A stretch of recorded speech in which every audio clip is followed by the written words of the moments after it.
Hello बच्चों, आज हम स्वर संधि के प्रकार का दूसरा भाग पढ़ेंगे।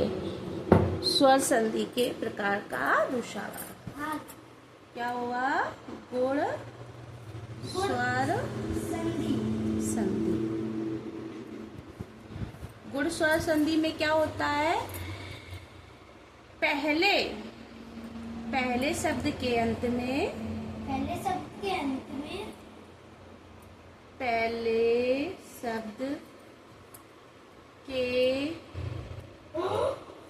अंत में ह्रस्व या दीर्घ आ हो। ह्रस्व या दीर्घ आ हो। चलो सीधा दीर्घ आ लिख देते हैं। चलो लिखते हैं दीर्घ आ, ह्रस्व, ये भी लिख लो। ह्रस्व या दीर्घ आ हो। दूसरे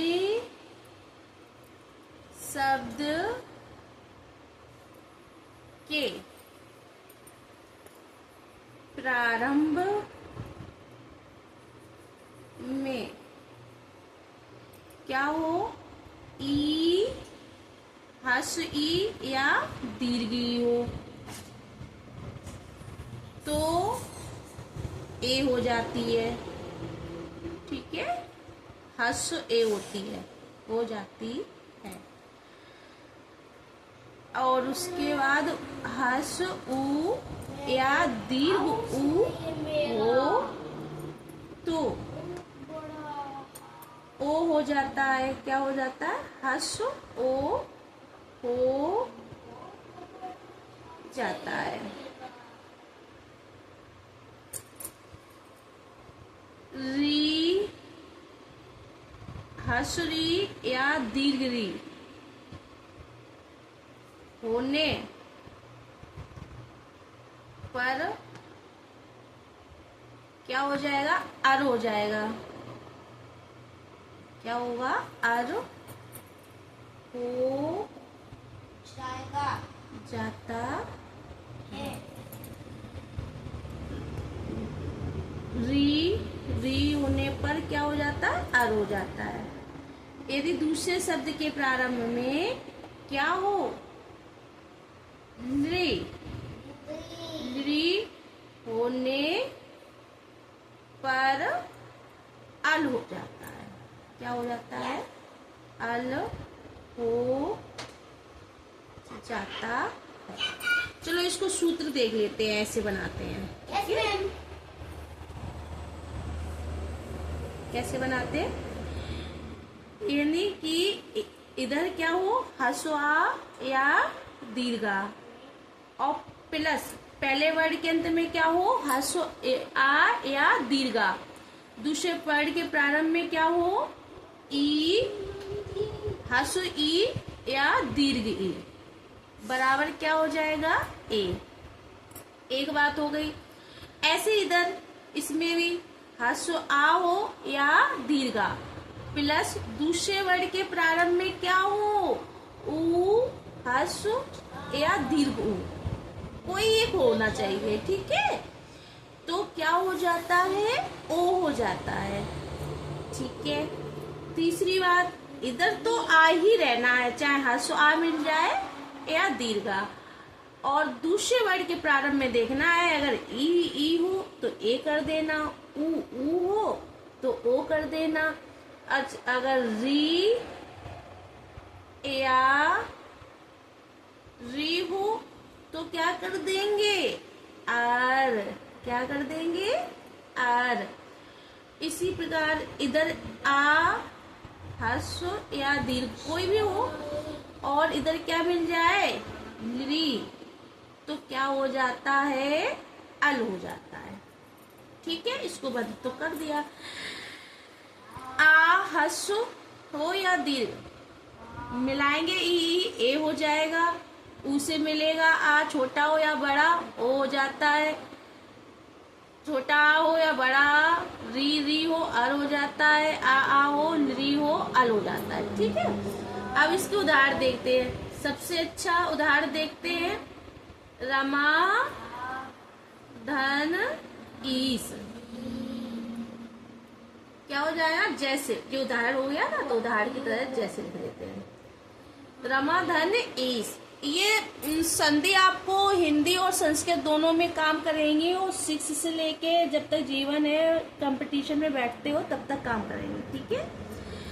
तो आगे देखेंगे, पहले वर्ड के अंत में क्या है, दीर्घ आ, दूसरे वर्ड के प्रारंभ में क्या है, दीर्घ ए, मतलब कि ये और ये काम कर रहा है, ठीक है। तो ए बनना है, सिंपल सी है, आ और ई मिलेंगे तो हमें तो सिर्फ क्या बनाना है, ए। तो बना दीजिए, रा माँ के नीचे हलंत हो जाएगा, आ और ई मिले हैं ये दोनों, तो ए बन गया, इसकी लगा दे ए की मात्रा, इधर बचेगा सा, बन गया रमेश। एक और उदाहरण देख लेते हैं, गज धन इंद्र, संधि बीच में ही होती है, आप जानते ही हो, पीछे जो भी होते हैं उनको ऐड कर देते हैं, जो भी हो। तो पहले वर्ड के अंत में क्या है, हस आ, दूसरे वर्ड के प्रारंभ में क्या है, हस ई। हस है दोनों छोटे, हस माने छोटा, तो भी क्या बनेगा, ए। बना दो, गा, जा से आ गया, हलंत वाला जा बन जाएगा, लेकिन आ और ई ए बन गए, हमें स्वर मिल गया, इसने पूरा कर दिया। पीछे क्या है, इंद्र, ई तो हट ही गया, इंद्र बचा, गजेंद्र हो गया, ठीक है। इसके हो गए उदाहरण, अब इसके देख लेते हैं। इसका उदाहरण एक देख लेते हैं, महाधन उदय, क्या होता है, महाधन उदय।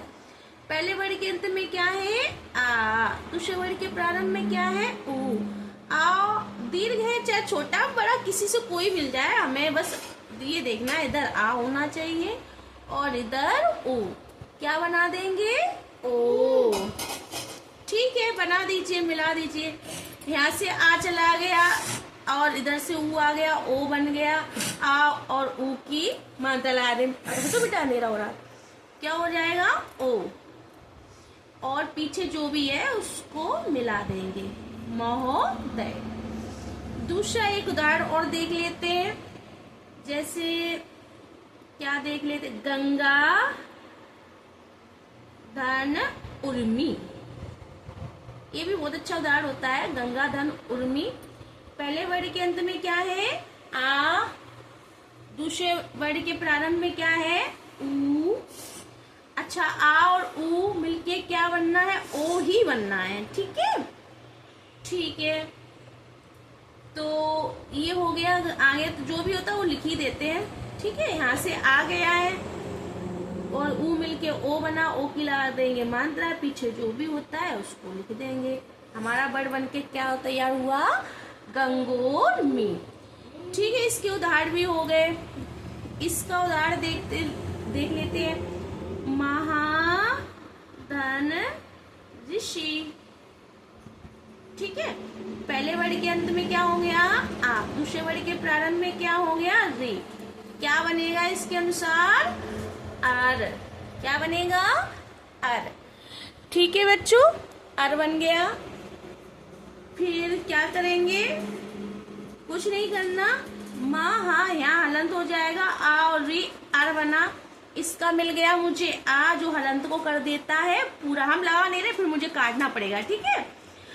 तो हलंत कर देता पूरा, ये बना है रा, क्या बचा है, रा, और ईसरी तो यहाँ आ ही चुकी थी, यहाँ बची है सी, क्या बची है, सी। बेटा एक बात ध्यान रखना है, तुम्हें एक नोट करके लिख देना है, यदि हलंत वाला रा के बाद, हलंत वाला रा हो और रा के बाद यदि स्वर वर्ड होता है, स्वर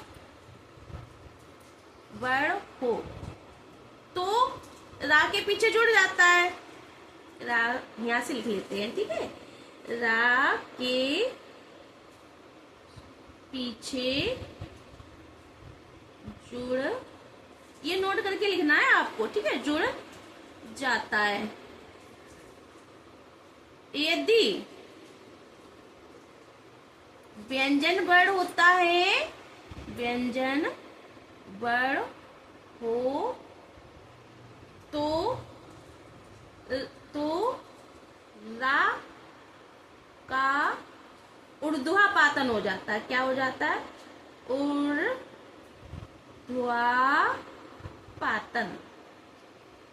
ऊर्ध्वापातन मतलब कह सकते हैं रा उड़ा दिया जाता है। क्या कर दिया जाता? उड़ा दिया जाता है। उड़ा दिया जाता है। जैसे अब जैसे महा हा, ये तो चीज समझ में आ गई। अब ये रा है, चूंकि आधा है, अब इसका हमें क्या करना है? मा हा, रा आधा है और इसके बाद क्या है? व्यंजन वर्ण मिलेगा। यदि हम सी को विच्छेदन करेंगे तो क्या होगा? सा प्लस ई, यही तो होगा। यानी कि व्यंजन वर्ण मिलेगा। षटकोण वाला सा क्या होता है? व्यंजन होता है। तो इसका मतलब इस रा को मुझे उड़ा देना है और जो सी है पीछे से उसको लिख देना है। तो मेरा क्या बनेगा?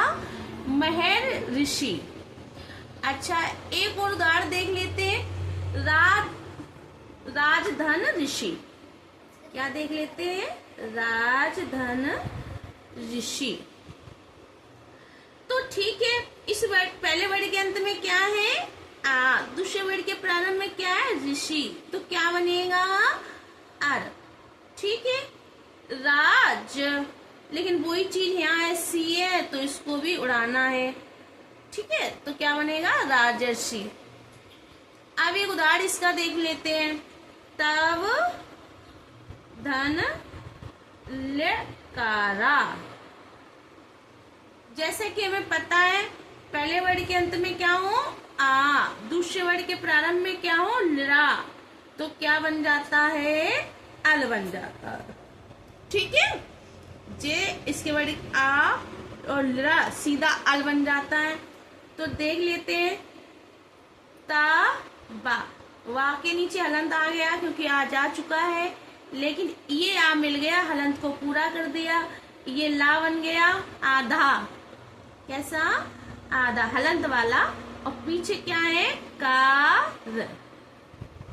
बेटा हमने विसर्ग लगा दी तो आप विसर्ग लगा दें, क्योंकि आगे पीछे से कोई मतलब नहीं, जैसा होता है वैसा ही रख देते हैं। ठीक है, अब चूंकि ये आधा ला है, हलंत वाला वर्ड आधा ही होता है, तो ऐसे लिखने से बेहतर है कि आप आधा ला ऐसे लिख दें, तवल कारा। ठीक है, तो ये गुण संधि हमारी समाप्त होती है। आप लोग प्रैक्टिस कर लें। Bye bye.